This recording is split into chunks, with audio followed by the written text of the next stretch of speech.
સંતરામપુર તાલુકાનો સમીરથી બાનાસિમલ સુધીનો રસ્તો બની ગયો છે લાંબા સમયથી જીવલેણ અને તંત્ર નિષ્ક્રિયતા પર ઉઠ્યા છે સવાલ।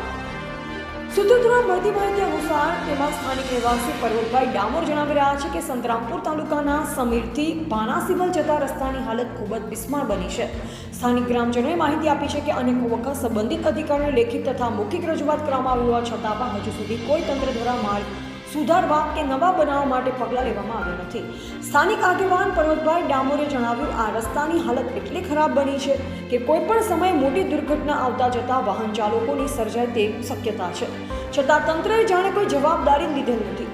લોકોના ધીરજનો કટોકટી પર છે। શું આ ગંભીર રસ્તાના કારણે કોઈ શિકાર બને તો જવાબદાર કોણ? તંત્ર, પંચાયત કે સરકાર? ગ્રામજનોએ માંગ ઉઠાવી છે કે તાત્કાલિક ધોરણે માર્ગ મરમ્મત તંત્ર દ્વારા અને પંચાયત દ્વારા નવીનીકરણનું કામ હાથ ધરવામાં આવે, નહીં તો તેઓ આંદોલન માટે મજબૂર બનશે।